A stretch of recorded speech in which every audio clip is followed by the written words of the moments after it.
একটা কথা, সেটা হচ্ছে আমরা দেখতাম আগে অতীতে ডাক্তার রোগীর বাসায় যেত, ডাক্তারদের একটা ব্যাগ থাকতো, সেই ব্যাগটা নিয়ে তারা রোগীর বাসায় যেত।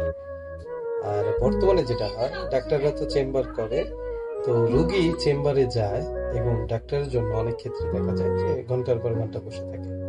আসলে অতীতের প্র্যাকটিসটা আর বর্তমানের প্র্যাকটিসটা সম্পূর্ণ আলাদা হয়ে গেছে।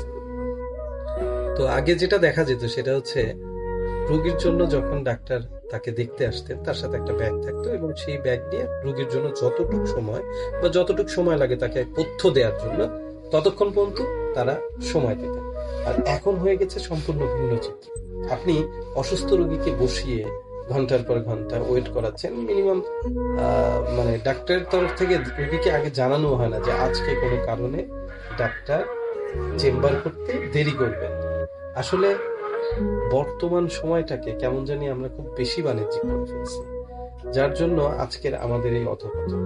খেয়াল রাখতে হবে রোগী এবং ডাক্তারের সম্পর্ক যেন কানেক্টিভিটিটা নিখুঁত থাকে, এবং একজন রোগী যখন ডাক্তারের কাছে যাচ্ছেন, ডাক্তারের উচিত হবে সর্বোচ্চ গুরুত্ব দিয়ে তার সেবা করা এবং তাকে তথ্য দেয়া।